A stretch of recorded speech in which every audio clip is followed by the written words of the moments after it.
So you pitched in a cut for us, right? Just said the last word. I'm calling you here from the union bar. You and Detective Balder haven't worked together since your reassignment. What made you get back in touch? We wanted to talk. And? Hey, I got 2 bodies and 10 body bags, and you were the last person to see either one. Yeah, some of that blood is mine. Good luck with your case.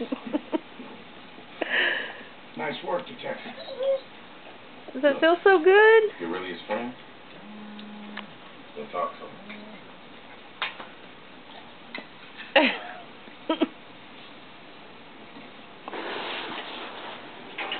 Well, let's hope that felt good.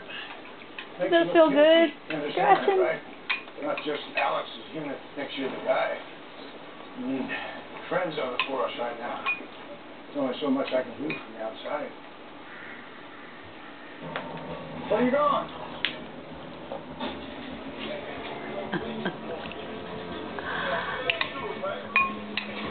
Hey, I don't believe it. Just the guy. Oh. Where you think you're going, Ash?